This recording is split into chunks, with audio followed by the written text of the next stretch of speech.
The Nebraska sun blazed over Fairview as Nathan Caldwell stepped off the Greyhound bus, his work boots kicking up dust on the cracked pavement of the town's only station. After 6 months on an oil rig in Alaska, the 38-year-old engineer was finally home, his duffel bag stuffed with gifts for his wife, Claire Donovan, and their kids, Lucas, 15, and Sophie, 13. The rig's isolation had been brutal. Long shifts, no cell service, just letters from Claire promising a warm welcome. Nathan had pictured her smile, Lucas's sarcastic quips, Sophie's hugs. But as he powered on his phone, expecting her text about picking him up, his world tilted. A single message from Claire glowed on the screen. "Don't come home. I've changed the locks. The kids are better off without you. We're done." The words hit like a sledgehammer, each syllable a betrayal of their 14-year marriage. Nathan stood frozen, the August heat pressing against his skin, as families reunited around him, their laughter a cruel contrast to his shock.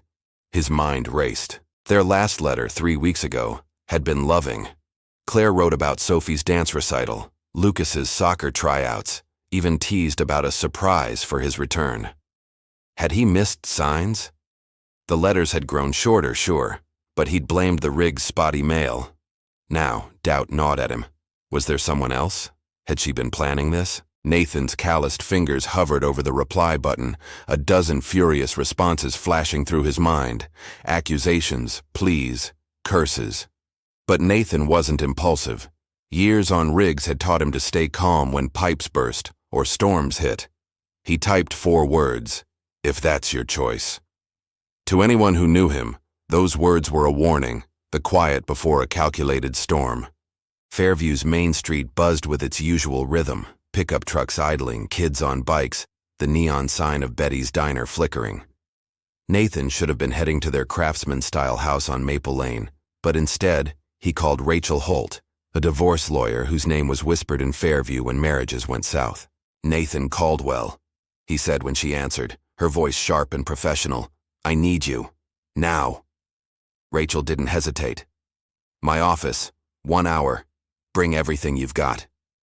Nathan hailed a cab, his jaw tight, the sting of Claire's words still burning.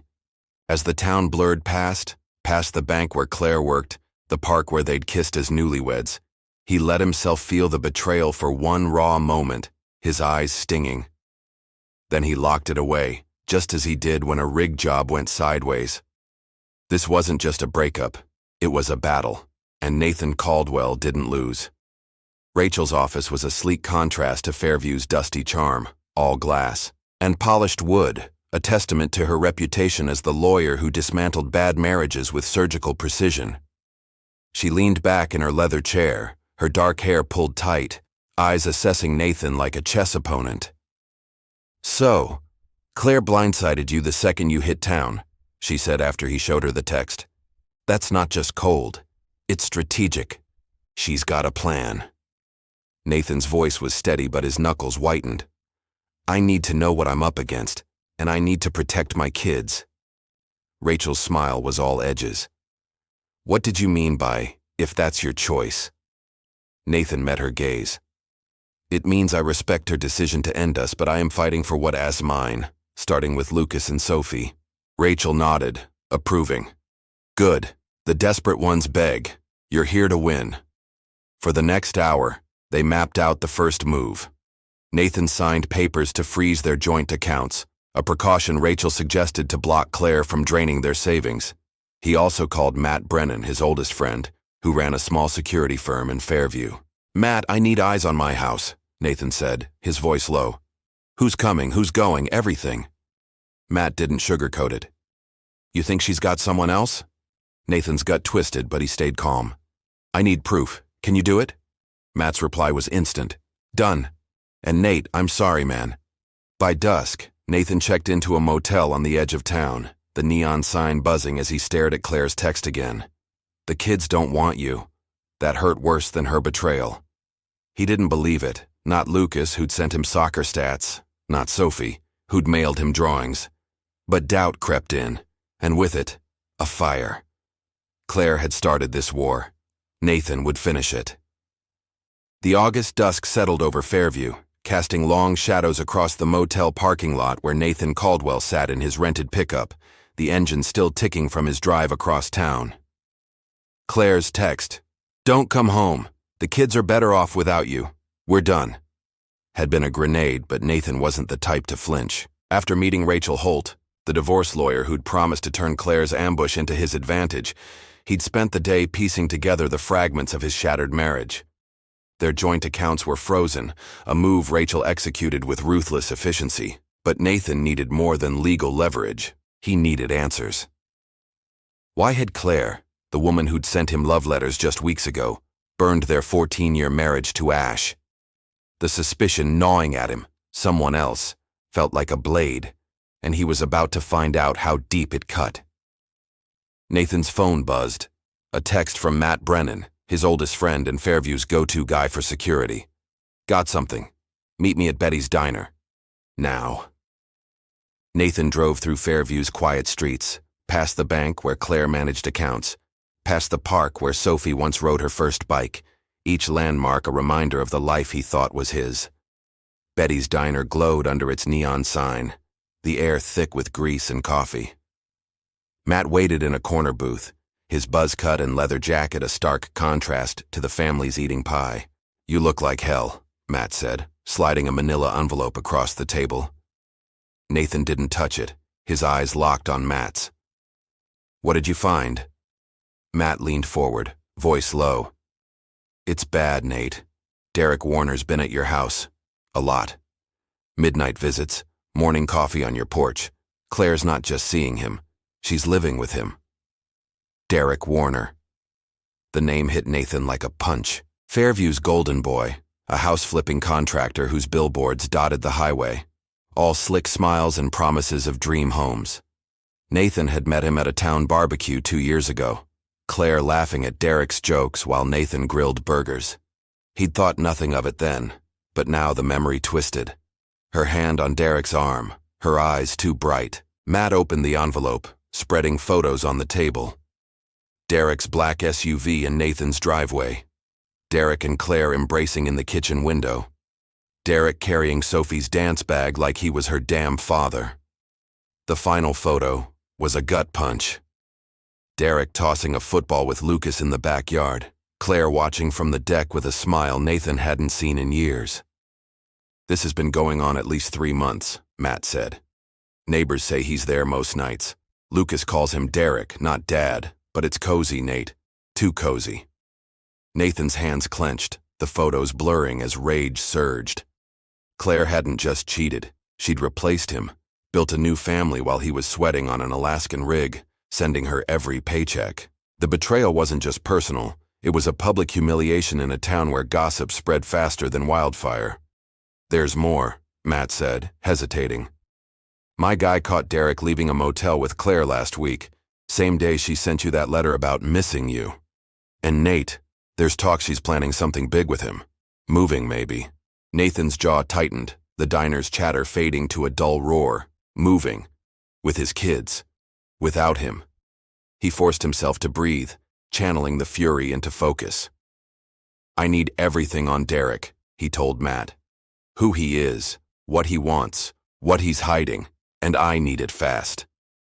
Back at Rachel's office the next morning, the lawyer's cool demeanor was a lifeline as Nathan laid out Matt's findings. "Derek Warner's not just a fling," Nathan said, sliding the photos across her desk. "He's playing house with my family. I want to know why, and I want to stop it." Rachel studied the images, her lips curving into a predatory smile. "This isn't an affair. It's a takeover. Claire's not just leaving you. She's rewriting her life with your kids in it. But she's sloppy, and that's our edge." She tapped a photo of Derek. "Warner's got money, but his deals are shady. I've heard whispers. Overvalued flips, unpaid subcontractors. We'll dig deeper. If he's dirty, we'll use it." Nathan nodded, his mind racing. "What's our next move?" Rachel leaned back, her eyes glinting. "We hit Claire where it hurts. Her reputation. Fairview's small. She's banking on you slinking away quietly. We make noise instead." Rachel outlined a plan to amplify the pressure. She'd file a public motion citing Claire's abandonment of marital duties, a legal jab that would hit Fairview's rumor mill like a bomb. Meanwhile, Nathan would confront Claire, not at home, but at the bank, her professional sanctuary, where whispers could unravel her carefully curated image. "Don't accuse," Rachel warned. "Ask questions. Let her squirm." Nathan agreed, but his mind was on Lucas and Sophie. The photos of them with Derek haunted him. Lucas's forced smile, Sophie's trusting eyes. Were they part of Claire's plan, or victims of her lies? He needed to see them, to know. "One more thing," he told Rachel. "I want a meeting with Claire's boss at the bank.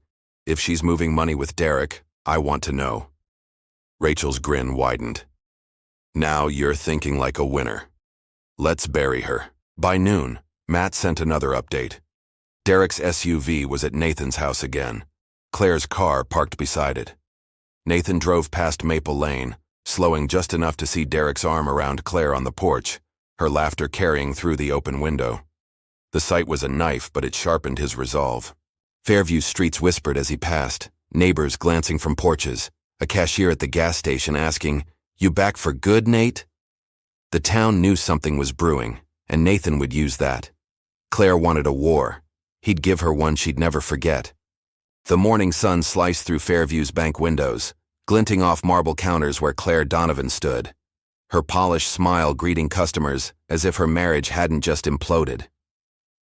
Nathan Caldwell watched from across the street, parked in his rented pickup, his pulse steady despite the storm inside. The photos Matt Brennan had uncovered, Derek Warner embracing Claire, playing dad to Lucas and Sophie, burned in his mind, each image a confirmation of her betrayal. Rachel Holt's plan was in motion: freeze their joint accounts, file a public motion to rattle Claire's reputation, and confront her at the bank to make her squirm. But Nathan had stumbled on something bigger, a financial thread Rachel called a game changer. Claire's family trust, inherited from her late father, was the key to her lifestyle: new cars, the kids' private lessons, that sprawling house on Maple Lane. Nathan had found a loophole, and today he'd pull the trigger. He'd spent the previous night at the motel, poring over old emails from Claire's father, a shrewd banker who'd never fully trusted Nathan, the rig rat his daughter married. Buried in a 10-year-old message was a clause about the trust. If either spouse abandoned the marital home without mutual consent, the other could petition to freeze trust withdrawals temporarily. Claire's text, "Don't come home, I've changed the locks," was legal dynamite, proof she'd barred Nathan from their home. Rachel had pounced on it, drafting a petition to halt all trust transactions, a move that would choke Claire's access to her father's millions. "She's been funneling trust money into joint accounts," Rachel had explained, her voice sharp with excitement. New furniture, Lucas's soccer camp, Sophie's dance gear, all while Derek's SUV parks in your driveway. This petition will make her panic. Nathan crossed the street, his boots heavy on the pavement, Fairview's morning hum, delivery trucks, gossiping retirees, fading as he approached the bank. Inside, Claire was at her desk, her blonde hair pinned up, her navy blazer screaming professionalism. Customers nodded to her, oblivious to the storm brewing. Nathan's presence drew eyes. A teller whispered to a colleague, recognizing the man who'd been away. He didn't ask for Claire. He walked straight to her desk, his shadow falling over her paperwork. "We need to talk," he said, voice low but firm, loud enough for nearby ears to perk up. Claire's smile faltered, her eyes darting to co-workers. "Nathan, this isn't the place," she hissed, standing to steer him away. "You made it the place," he countered, not budging. "You changed the locks. You said the kids don't need me. Who's Derek Warner, Claire?" The question landed like a slap. Claire's face drained of color, her hands gripping the desk.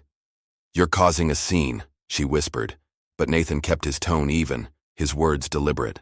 "I'm just asking about the man living in my house tossing a football with my son. Is he why you locked me out?" Customers slowed, pretending to check deposit slips but listening intently.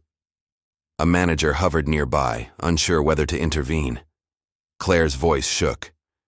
"You've been gone for months, Nathan. You don't get to walk in and—" "Answer the question," he cut in, his calm unnerving.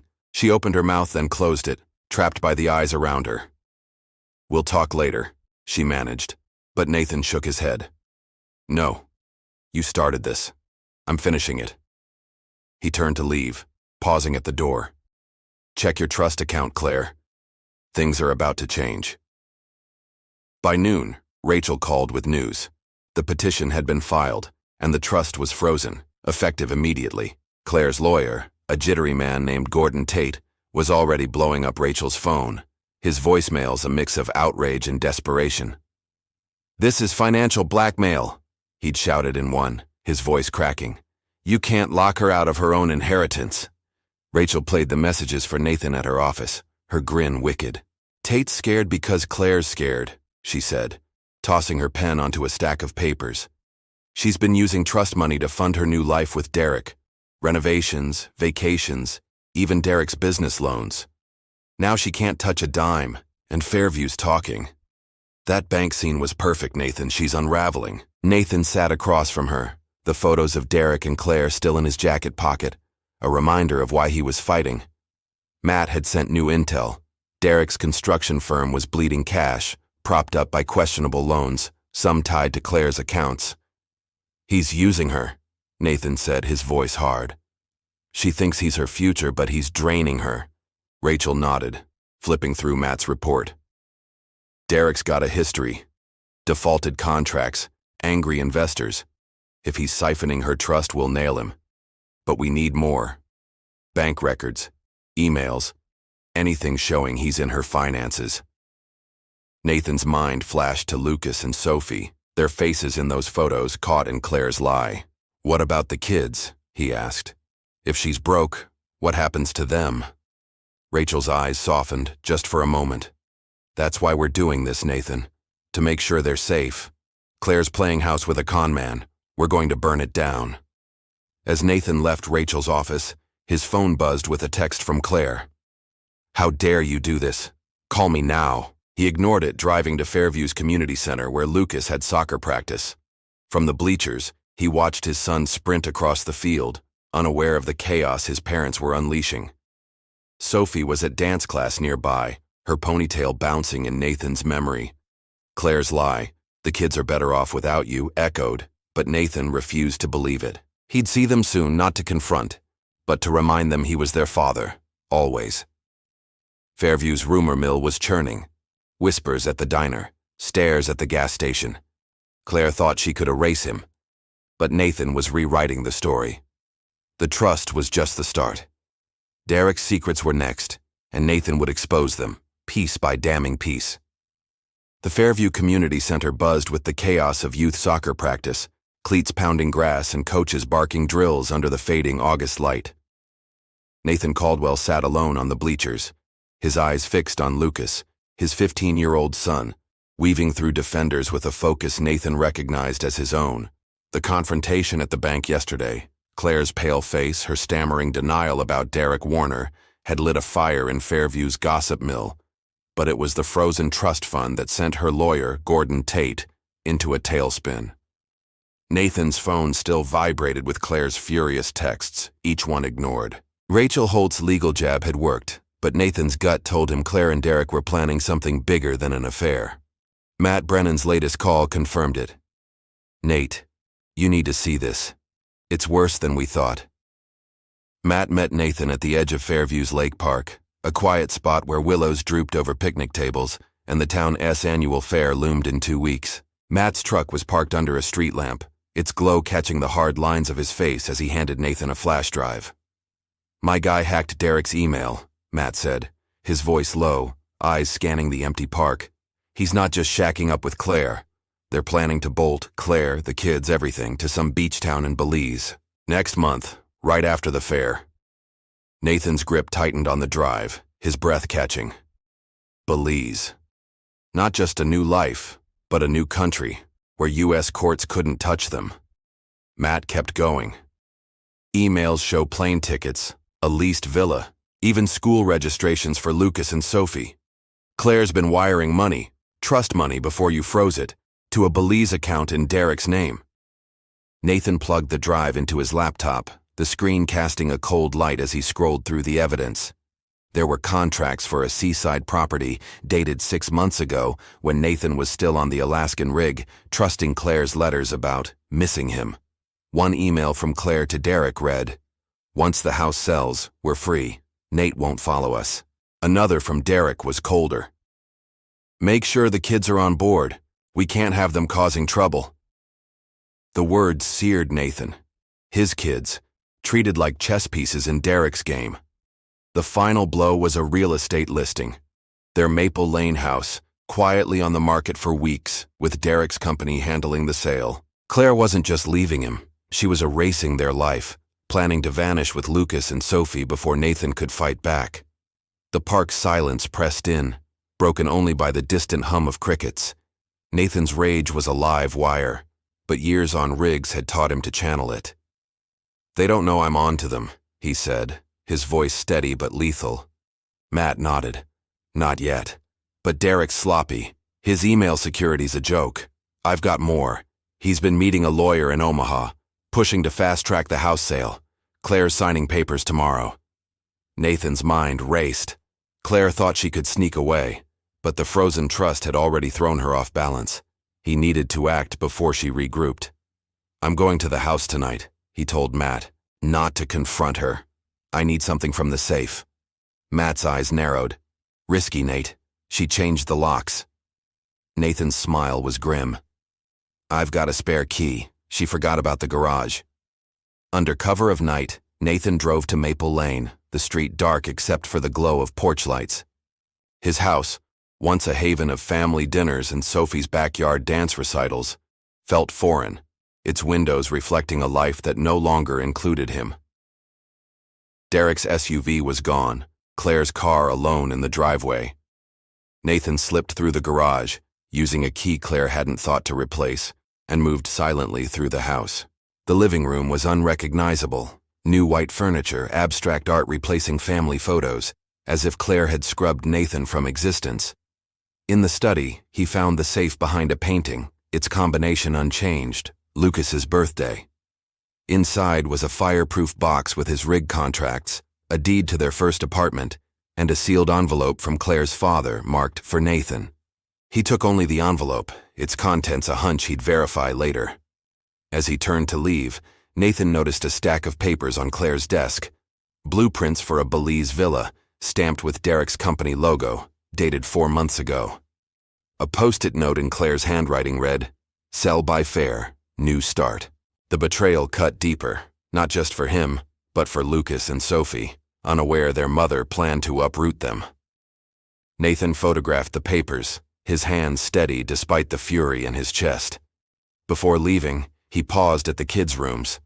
Lucas's was a mess of soccer gear and gaming posters, a photo of him and Nathan fishing still on the desk, the only sign Nathan hadn't been erased. Sophie's room was transformed, all pinks and silvers, a vision board pinned with beach photos and a Belize travel brochure. Nathan's heart sank. Was she part of this, or just caught in Claire's dream?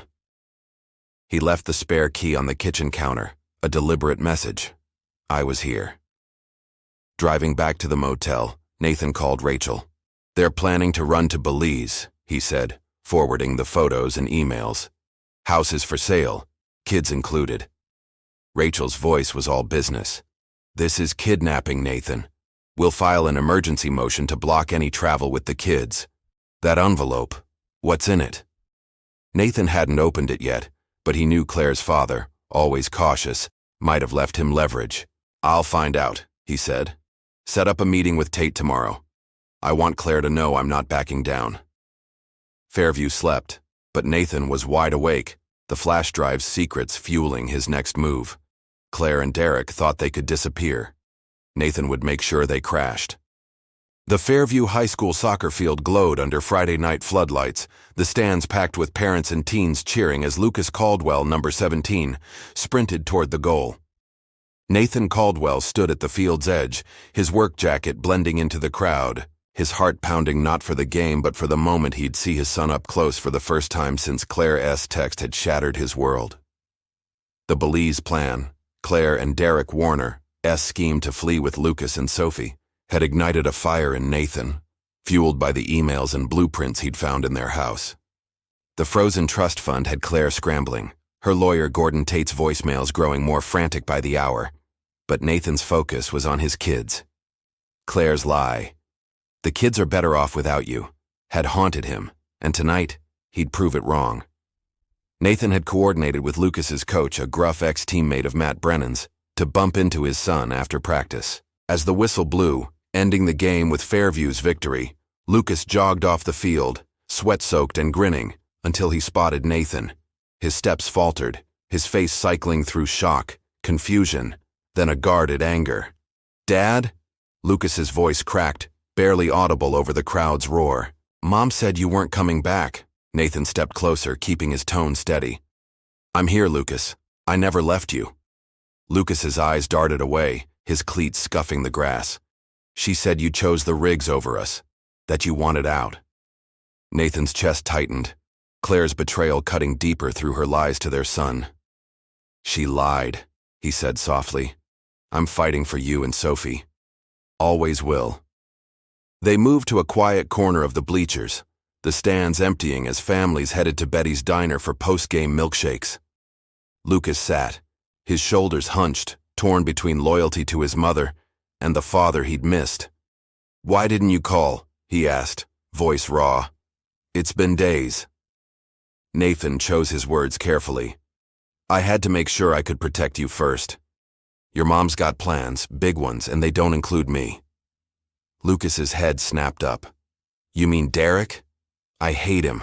He's always around, acting like he's in charge. Sophie thinks he's cool, but he's fake." Nathan's jaw clenched, the memory of Derek tossing a football with Lucas in their backyard flashing like a wound. "What's he done?" he asked, bracing for the answer. Lucas hesitated, then muttered, "He's pushy. Tells me to get over you being gone. Says Mom's happier now." The words were a gut punch, but Nathan kept his face neutral, letting Lucas talk. Their conversation stretched, Lucas unloading months of frustration, Claire's late nights, Derek's constant presence, the weird talk about a new adventure. Nathan listened, piecing together how Claire had spun a narrative of abandonment to justify her affair. "She's selling the house," Lucas added, almost an afterthought. "I heard her on the phone, something about starting over." Nathan nodded, the Belize emails now a confirmed reality. He placed a hand on Lucas's shoulder. "Whatever happens, I'm your dad. That doesn't change. You hear me?" Lucas's eyes glistened, but he nodded, the first crack in his armor. As Claire's SUV pulled into the lot, Nathan stood. "I'll see you soon, Lucas. Tell Sophie I love her." Lucas's voice was small. "Dad, are you just gonna let Derek take everything?" Nathan's gaze hardened. "No, he's not taking anything." Back at the motel, Nathan met Matt Brennan, who'd brought a new ally, Jenna Price, a private investigator with a knack for digging into financial scams. Jenna, a sharp-eyed woman in her 40s, spread documents across the motel's wobbly table. "Derek Warner's not just a sleaze, he's a predator," she said, her voice clipped. "His construction firm's a front for a flipping scam. He buys cheap properties, inflates their value with fake appraisals, then sells to investors, usually women like Claire, whose husbands are away." Nathan's blood ran cold as Jenna laid out the pattern. 3 women in nearby counties, all divorced, all left broke after investing in Derek's dream projects. One had lost her kid's college fund, another faced foreclosure. "Claire's sunk $800,000 from the trust into Derek's Belize deal," Jenna said, tapping a bank transfer. Nathan stared at the evidence, the scope of Derek's fraud sinking in. Claire wasn't just cheating, she was being conned, her trust money fueling Derek's escape plan. "How's he getting away with this?" Nathan asked, his voice tight. Jenna shrugged. "He's charming, and he picks vulnerable targets. Claire's ambitious, stressed, alone while you're on rigs. Derek sold her a fantasy, new life, new love, new country. But the Belize account's in his name only. Once they're there, she's got nothing." Nathan's mind flashed to Sophie's vision board, the Belize brochure pinned with hope. Was Claire a villain or a victim? Either way, his kids were collateral, and that was unforgivable. Jenna handed him a USB drive with Derek's financials, emails, and a recorded call where Derek bragged to an associate about locking Claire in before the house sale. "This is enough for a fraud case," Jenna said. "But you will need more to stop the Belize move. Proof he is endangering the kids." Nathan nodded, his plan taking shape. He'd use the fraud to pressure Claire, but first he needed Sophie's trust, to know what she believed about Derek. "Can you get me into Sophie's dance recital tomorrow?" he asked Matt. "Claire's working late. Derek might be there with her." Matt grinned. "Already got a ticket. Coach owes me." Nathan pocketed the USB, the weight of Derek's lies heavy in his hand. Claire thought she could run. Derek thought he could win. Nathan would tear their world apart to save his kids. The Fairview Community Center's auditorium was alive with the hum of parents and chatter, the stage draped in velvet for Sophie's dance recital, a yearly highlight that drew half the town. Nathan Caldwell stood at the back, his work boots scuffing the polished floor, his eyes scanning the crowd for Sophie's ponytail and, more crucially, Derek Warner. Last night's reunion with Lucas had cracked open the pain of Claire's lies, her claim that Nathan had abandoned their kids, while Jenna Price's investigation had exposed Derek's fraud, a Belize scam draining Claire's trust fund. The USB drive in Nathan's pocket held proof: emails, bank transfers, a recorded call of Derek plotting to fleece Claire. Rachel Holt had set up an emergency meeting today with Claire's lawyer, Gordon Tate, but Nathan insisted on seeing Sophie first to gauge how deeply Derek's influence had taken hold. As the lights dimmed, he spotted her, 13, in a shimmering leotard, waving to Claire, who sat beside Derek in the front row, his arm slung casually over her shoulder. Nathan's stomach twisted, not just at Derek's smug grin but at Sophie's smile toward him, a trust that felt like a theft. He'd planned to slip out after her performance, but when Sophie's group took the stage, her spins and leaps so like the backyard dances she'd once shown him, Nathan couldn't move.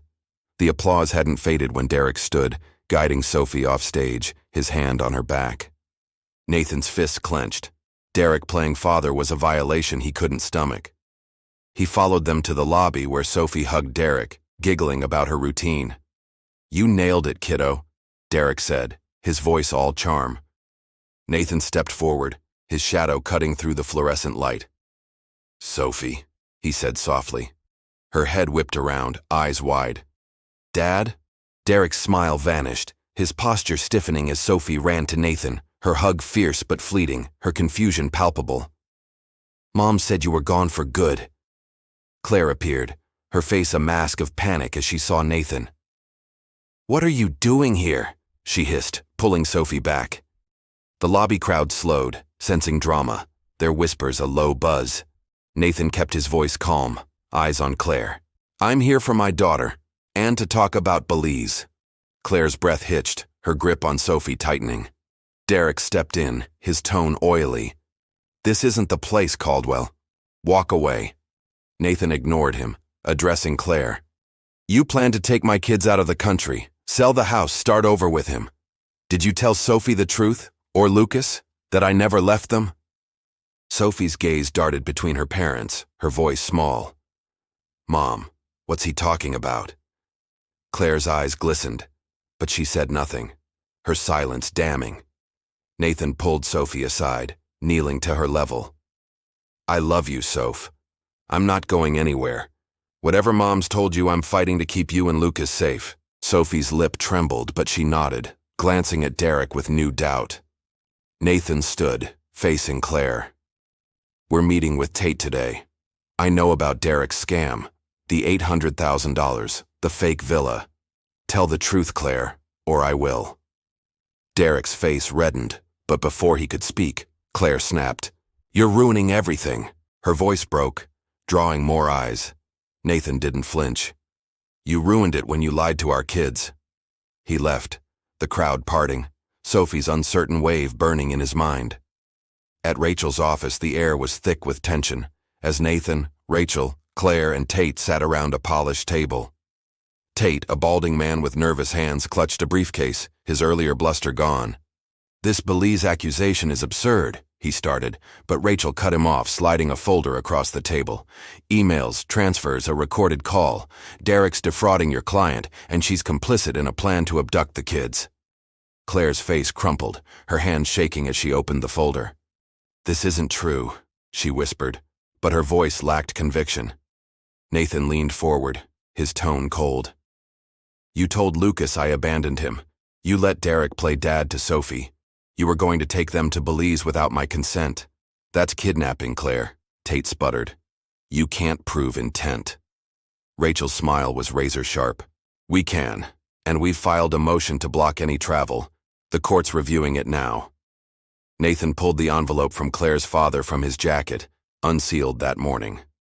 Inside was a letter, written years ago, granting Nathan oversight of the trust if Claire acted against family interests.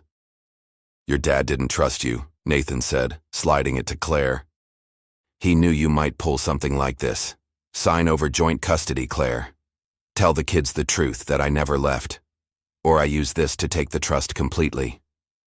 Claire's tears fell, her voice a whisper.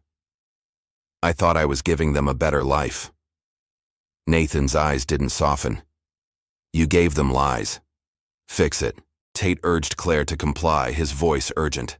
"The trust, the travel ban. Ms. Holt's got you cornered. Sign the agreement." Claire's pen hovered over the custody papers, her sobs audible in the silent room. She signed, her hand trembling, then looked at Nathan. "I'll tell them, but you've destroyed me." Nathan stood, unmoved. "You destroyed us. I'm just saving our kids." As he left, Rachel murmured, "Nice work, but Derek's still out there. We're not done." Nathan nodded, the USB drive heavy in his pocket. Claire's confession was a victory, but Derek's reckoning was coming, and Nathan would make sure it hit hard. The Fairview Motel's neon sign flickered outside Nathan Caldwell's window, casting jagged shadows across the room where he sat, replaying the day's victories and wounds. Claire's tearful surrender at Rachel Holt's office, signing joint custody, and promising to tell Lucas and Sophie the truth about Nathan's devotion, had been a hard-won step. But the USB drive of Derek Warner's fraud with its damning emails and bank transfers burned in Nathan's pocket. The confrontation at Sophie's recital had shaken Claire, her public unraveling in front of Fairview's gossip-hungry crowd, a blow to her carefully curated image. Yet Nathan's mind lingered on Sophie's uncertain wave, her eyes flickering with doubt toward Derek. Something wasn't right, and the memory of Lucas's words, "He's pushy," gnawed at him. As the town clock struck midnight, a soft knock at the motel door jolted him upright. Nathan opened it to find Sophie, her dance hoodie pulled tight, her face pale under the motel's harsh light. "Sophie?" he said, his voice thick with worry. "What's wrong?" She hesitated, glancing down the empty parking lot, then stepped inside, her sneakers scuffing the worn carpet. "I had to see you," she whispered, her voice trembling. "Mom told us tonight, about you not leaving us. But there's something else." Nathan's heart sank, his instincts screaming danger. He guided her to the room's only chair, kneeling beside her. "Tell me, Soph. Whatever it is, I'm here." Her eyes filled with tears, her hands twisting the hoodie's drawstrings. "It's Derek. He's not just fake. He's scary." The word hit Nathan like a fist. Sophie's voice broke as she recounted the past months. Derek's charm at first, buying her ice cream, praising her dancing, but then a shift. "He got mad when Lucas wouldn't listen," she said, her breath hitching. "Last week, Lucas told him to stop acting like our dad. Derek grabbed his arm, hard. 'There's a bruise, Dad. Lucas didn't want to tell you because he's embarrassed.'" Nathan's blood turned to ice, his vision narrowing. A bruise. On his son. From Derek. He kept his face calm for Sophie, but inside, rage roared like a rig explosion. "Did he ever hurt you?" he asked, dreading the answer. Sophie shook her head, but her next words were worse.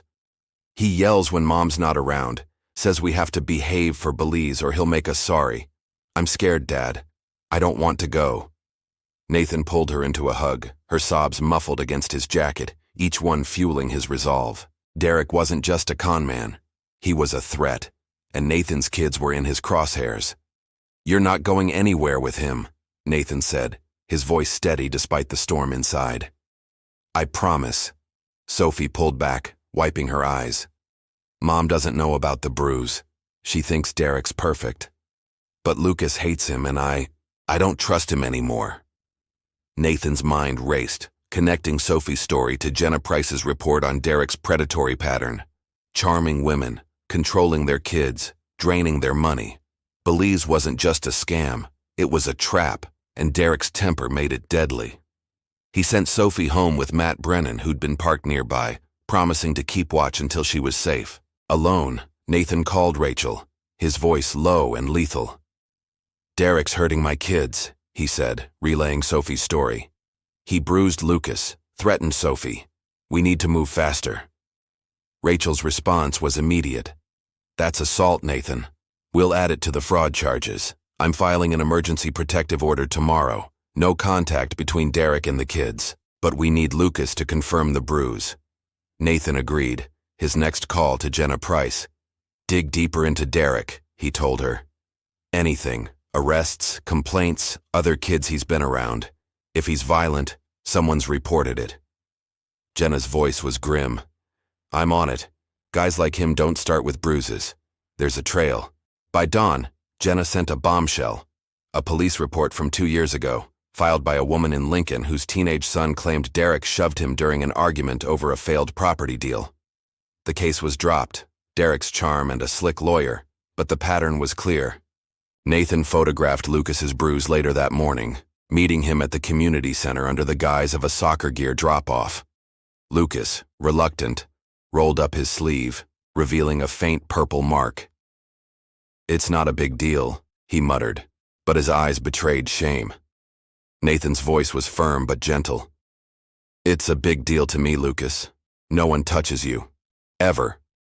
Lucas nodded, a weight lifting as Nathan promised to end Derek's hold.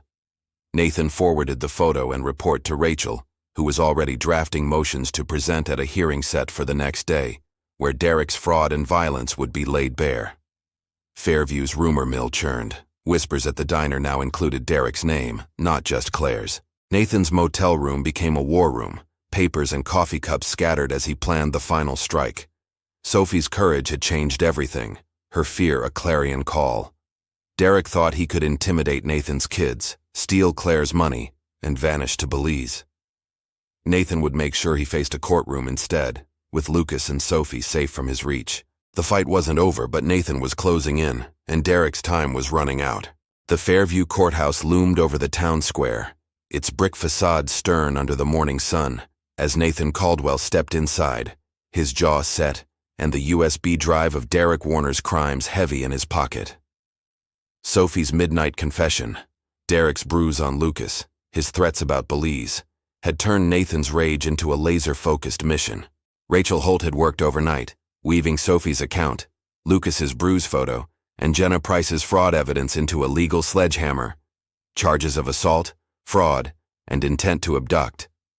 Claire's reluctant cooperation, secured after her tearful custody signing, had added fuel, her statement confirming Derek's access to her trust fund. Today's emergency hearing, packed with Fairview's gossip-hungry residents, would be Derek's undoing, and Nathan was ready to see it through. The courtroom buzzed as Nathan took his seat beside Rachel, her sharp suit a contrast to the town's denim and flannel.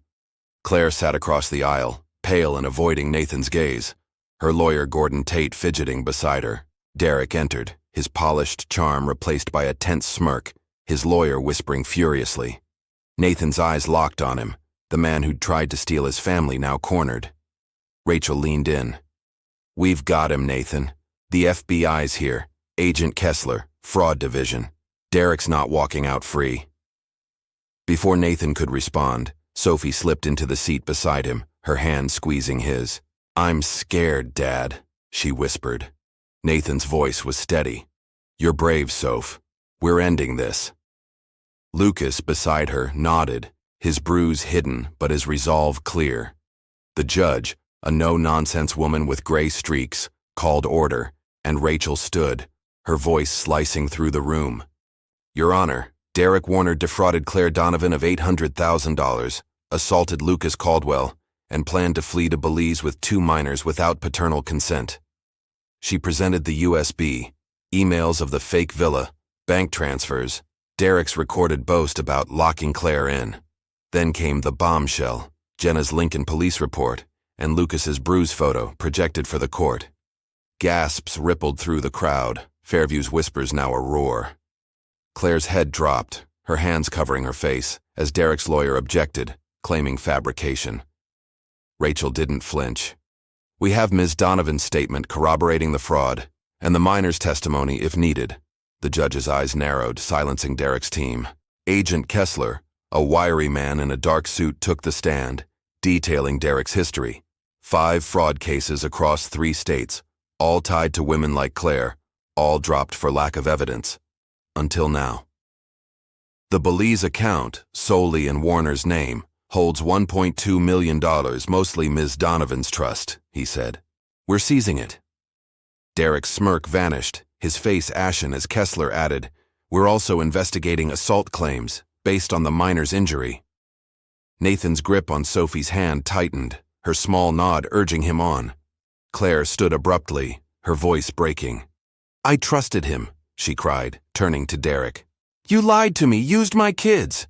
Her fist slammed his shoulder, a weak but public rebuke as bailiffs restrained her. The courtroom erupted, the judge banging her gavel. The ruling was swift.